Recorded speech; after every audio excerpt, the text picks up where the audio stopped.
ఆదిత్యాయ చ సోమాయ మంగళాయ బుధాయ చ గురు శుక్ర శనిభ్యశ్చ రాహవే కేతవే నమః. రాహవే కేతవే నమః. దదిశంక తుషారాభం క్షీరోదాన్నవశోభితం. శ్రీ గురుభ్యో నమః. శ్రీమాత్రే నమః. చూస్తున్నటువంటి ప్రేక్షకులకు విశేషమైనటువంటి కార్యక్రమానికి మీ అందరికీ స్వాగతం తెలియజేస్తూ, విశ్వావసునామ సంవత్సరంలో రాబోతున్నటువంటి మొట్టమొదటి గ్రహణం చంద్రగ్రహణం. మనకు ఈ యొక్క చంద్రగ్రహణం ఏ విధంగా ఉండబోతూ ఉంది, చంద్రగ్రహణానికి తర్వాత మరి ఏ ఏ రాశులకు శుభకరంగా ఉంటుంది అనే విషయాలన్నీ కూడా, గ్రహణాన్ని ఏ విధమైనటువంటి నియమాలతో పాటించాలి అనే విషయాలను తెలుసుకుందాం.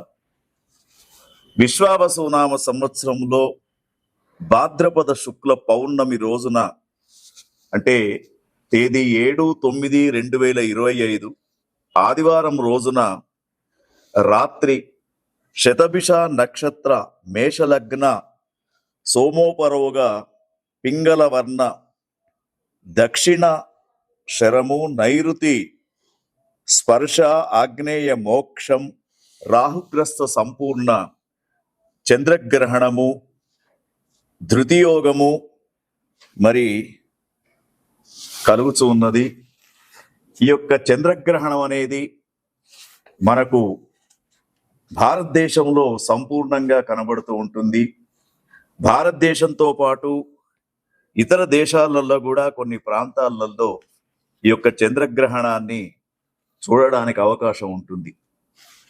అయితే గ్రహాలలో అన్నిటికంటే షోడశ కళానిధి అయినటువంటి చంద్రగ్రహణము, భారతదేశంలో ఈ సంవత్సరం 2 గ్రహణాలు మనకు కనిపించే గ్రహణాలలో మొదటి గ్రహణం అయినటువంటి ఈ యొక్క భాద్రపద శుక్ల పౌర్ణమి రోజున కనిపించే గ్రహణాన్ని ఏ విధంగా పాటించాలి, దాని యొక్క నియమాల గురించి తెలుసుకుందాం. మరి చంద్రుడు మనస్సుకు కారకుడు కాబట్టి గ్రహణం వలన కొన్ని రాశుల వారికి మానసిక పరమైనటువంటి బాధలు, కొన్ని రాశుల వారికి ఉత్తమమైనటువంటి ఫలితాలు కూడా మనకు కనిపిస్తూ ఉన్నాయి. ఈ యొక్క గ్రహణం రాత్రి నైరుతి స్పర్శ 9:57 ప్రారంభం కాబోతూ ఉంది. మరి దీని యొక్క నిమీలన కాలము రాత్రి 10:57 దాకా, మధ్యకాలము రాత్రి 11:45 దాకా, తర్వాత ఉన్మీలన కాలము రాత్రి 12:22 దాకా, ఆగ్నేయ మోక్షకాలం అనేది రాత్రి 1:24, మరి ఆద్యంత పుణ్యకాలం అనేది ఉదయాత్పూర్వం 3:29 వరకు ఈ యొక్క గ్రహణం అనేది మన భారతదేశంలో సంభవించబోతూ ఉంది. అయితే ఈ గ్రహణం గురించి మన ప్రేక్షకులకు ముందుగానే తెలపడానికి ఈ కార్యక్రమాన్ని మీ ముందు ఉంచుతూ ఉన్నాం. అయితే ఈ యొక్క గ్రహణం అనేది ముఖ్యంగా ఈ గ్రహణం యొక్క నియమాలు ఏమిటి, ఎప్పుడైతే రాహుగ్రస్త చంద్రగ్రహణం ఉంటుందో ఆ రాహు చంద్రుణ్ణి ఏ విధంగానైతే గ్రహించబోతూ ఉంటాడో ఆ సమయంలో సైన్స్ ప్రకారంగా మనకు చంద్రకిరణాలు అనేటివి ఆహార పదార్థాలలో పడవు కాబట్టి ఆ రోజు కొన్ని నియమాలు తప్పకుండా పాటించాలి.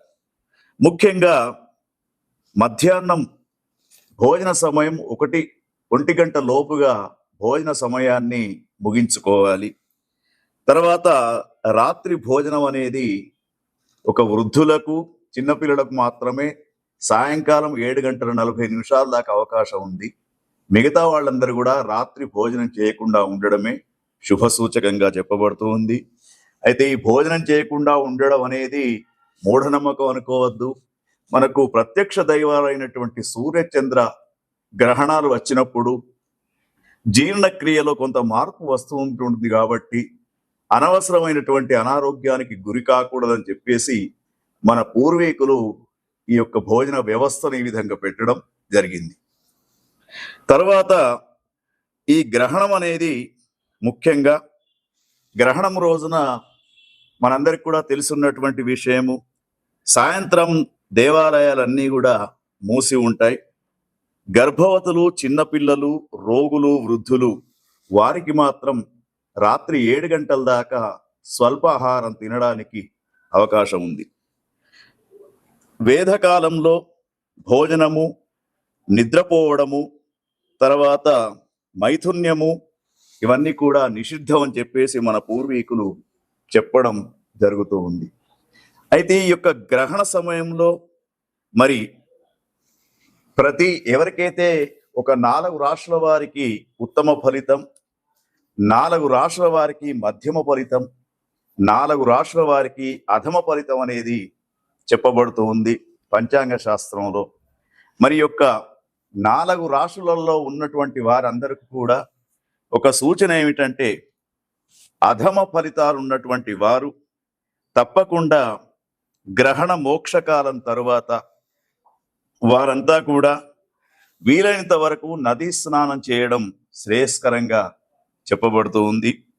అదేవిధంగా ఈ గ్రహణము ఏ నక్షత్రాలు, ఏ రాశులపైన సంభవిస్తూ ఉన్నాయో వాళ్ళు తెల్లవారి లయకారుడైనటువంటి శివునికి అభిషేకం చేసుకోవడం, తర్వాత ముఖ్యంగా దానితో పాటు ఇంకా కొన్ని చంద్రగ్రహణం అనేది మరి మానసిక పరమైనటువంటి ఒత్తిడులకు గురి చేస్తూ ఉంటుంది కాబట్టి వారంతా కూడా గ్రహణ ప్రారంభ సమయంలో స్నానం చేయాలి. తర్వాత గ్రహణ అయిపోయిన తర్వాత గ్రహణం ప్రారంభం నుండి మోక్షకాలం దాకా జపాలం చేసుకోవాలి. మోక్షకాలం అయిపోయిన తర్వాత తప్పకుండా నదీ స్నానం చేయడము, తర్వాత దానికి సంబంధించినటువంటి గ్రహణానికి సంబంధించినటువంటి సంకల్పాన్ని వేద పండితుల చేత నదీ ప్రాంతంలో చేయించుకోవడం, దాంతో పాటు వీలైనంత వరకు మరి దాన ప్రక్రియ కూడా చెయ్యాలి. ఆ దాన ప్రక్రియ చేసేటప్పుడు చక్కగా మరి మనకు ఈ రాహుగ్రస్త చంద్రగ్రహణానికి ఇదం సౌవర్ణం రాహుబింబం, నాగం సౌవర్ణం రవిబింబం, రాజతం చంద్రబింబం, వాఘ్య